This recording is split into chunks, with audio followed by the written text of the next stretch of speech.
Konnichiwa, Aritch desu. Welcome to my channel. So today's topic is history of Gyaru.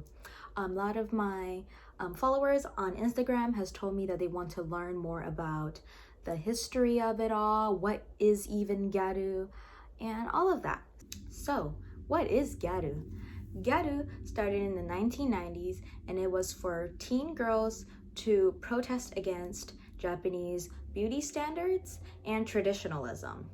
So in Japanese beauty standards, it was all about being pale, having dark hair, and being shy and nice and being submissive.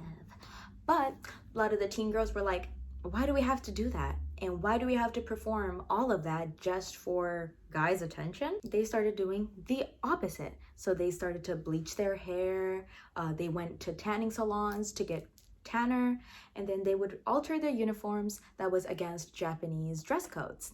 So loose cardigans, bow ties that were too loose, and collars that are opened, and very, very short skirts, and my favorite,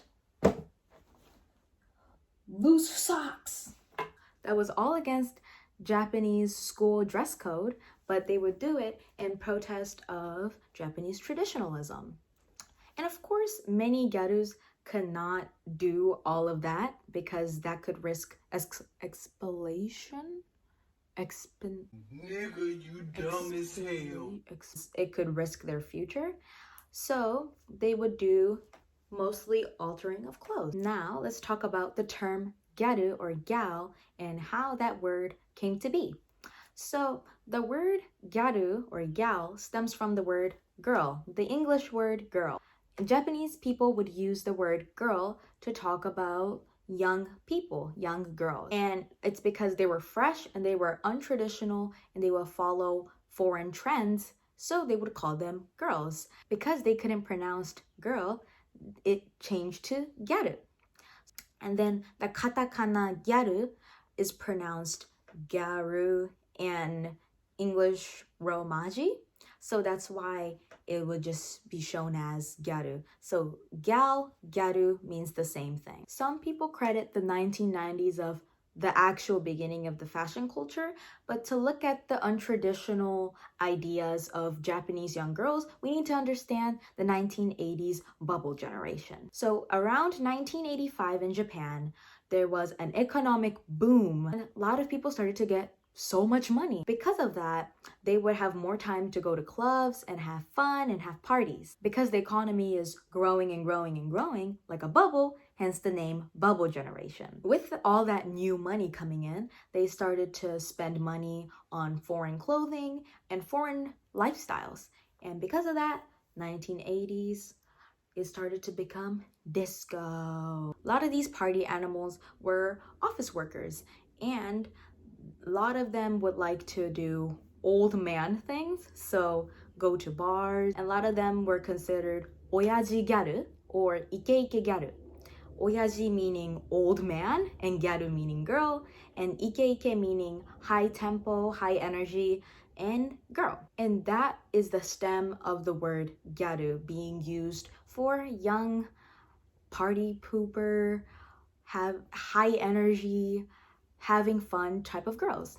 In 1991, the club Juliana Tokyo became a really, really popular club. Because of that club, the dress got more revealing and the music started to change a little bit. It was a mixture of disco and it had techno music mixed in with it.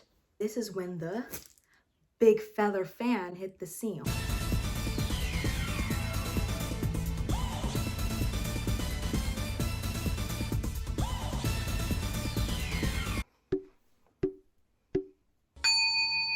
I forgot to add this, but this is the timeline I'm using. I got this source from a Japanese website. I will link it down below, and I translated it. So here you go if you want to take a quick look at it. This is the timeline after the 80s. In 1993, this is when the term kogyaru hits the fan. Japanese high school students would try to go into these clubs to party, And of course, they can't do that at night. And the people who were the bouncers would call them kogyarus, meaning kokose gyaru. Kogyaru started as us being brats. And then after that, Kogyaru has been a fashion culture that some people partake in. It really began to become mainstream around 1995. The most important artist at that time, Amuro Namie, got debuted.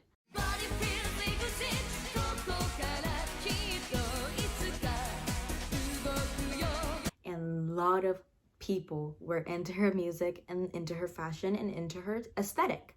In around 1997, Shibuya 109 became really popular, which was a Japanese mall. It was marketed towards young teenage girls, and a lot of them were gyarus who were going to Shibuya 109. And Arubarosa was a really, really stable brand for gyarus at that time. And that's when Yamamba Gyaru became really popular. Now, little fun fact about Yamamba Gyarus. Yamamba was not considered Gyaru until around the 2000s era because they were seen as the crazy version of Gyaru, and the Kogyarus would push them away from the subculture in itself. But because of mass media filming them to be the same thing around the 2000s, people thought they were both the same subculture. Around 1999, early 2000s, Hamazaki Ayumi had a big break and became a really popular musician in the Gyaru community.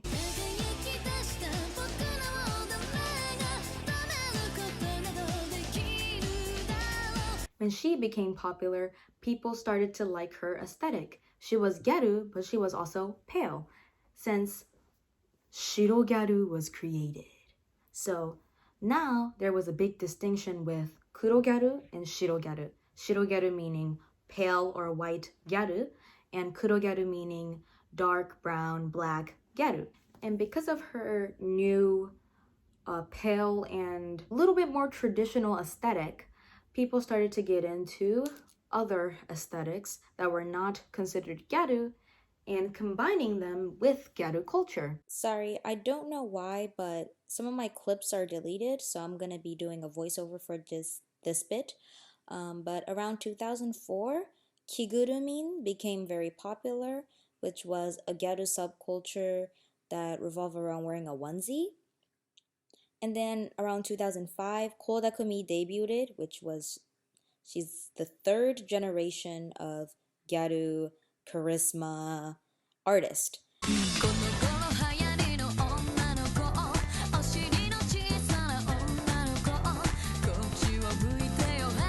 And because of her style and a lot of her music video revolved around her being very sexy, thanks to Kodakumi around 2006, sexier styles getting more popular and popular, Kowakuma Ageha became a very popular magazine. Now that magazine was based on Kyabakura people, and Kyabakura were places that women would work at, and men would come in and they would pay to hang out and drink with women. Now that industry has mixtures with escort businesses, and because of that, a lot of the women will wear very revealing clothing, and those clothing would be marketed towards those new gyarus, and those gyarus would become agejo. Now agejo, as I said before, comes from the industry of escorts and kyabakura and stuff like that. So you would see a lot of gyarus on social media saying, hey, if you're under 18, please don't partake in this fashion style. And it's heavily due to because there is a huge correlation with industry and that fashion culture. After that, around 2007, Hime-gyaru became very popular. In Japanese, some people will call it Himerori, meaning Himerorita. And it was a mixture between Lolita fashion, but it was less, it has less rules than Lolita fashion.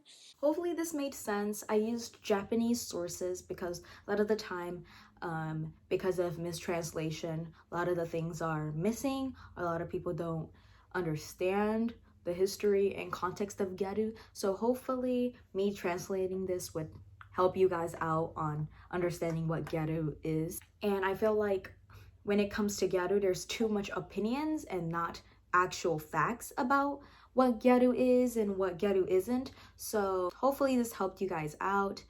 There's been a lot of drama. Oh my god, bro. Oh, hell no, man. What the fuck, man? Get your ass on, boy. I'm sorry, but how the hell do you get ratioed in your own video? On TikTok and Instagram about what is Gyaru, what isn't. So hopefully this kind of breaks it apart and understand the Gyaru from the big point of view and not just from one point of view. But yeah, thank you guys for watching. Oh, today's nails is candy kind of related, cookies, sweets. But yeah, thank you guys for watching. I love you guys, and thank you guys so much for your guys' support. I've been getting a lot of DMs saying, oh, I'm sorry that you got banned, and I'll be supporting your YouTube and stuff like that, and it really warms my heart. Thank you guys so much. And I'll be continuing creating content on here and Instagram, so follow me on Instagram, and I'll see you maybe next week. Mwah. Love you. Bye bye. Aritch.